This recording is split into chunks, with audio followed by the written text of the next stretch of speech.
সম্মানিত এলাকাবাসী ও ভোটারবৃন্দ, আমার শুভেচ্ছা নেবেন।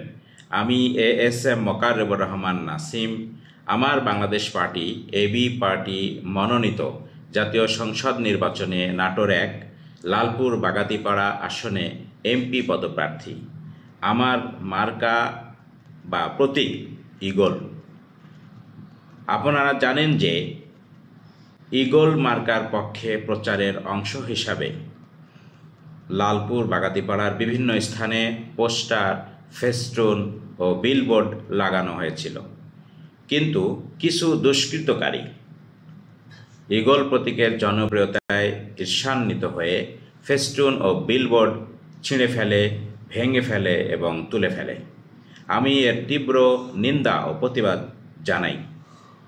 বিষয়টি স্থানীয়ভাবে মিডিয়ার মাধ্যমে জনগণের নজরে আসে।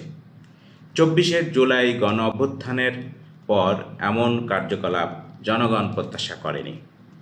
আগামী জাতীয় সংসদ নির্বাচনে সাম্য, মানবিক মর্যাদা ও সামাজিক সুবিচারের মাধ্যমে কল্যাণ রাষ্ট্র প্রতিষ্ঠার জন্য এবি পার্টির ঈগল প্রতীকের পক্ষে গণজোয়ার সৃষ্টি করে জুলাই বিপ্লবের স্বপ্ন বাস্তবায়ন করার জন্য আমি আপনাদের প্রতি উদাত্ত আহ্বান জানাচ্ছি। সকলকে ধন্যবাদ জানিয়ে ও আমার জন্য দোয়া চেয়ে শেষ করছি।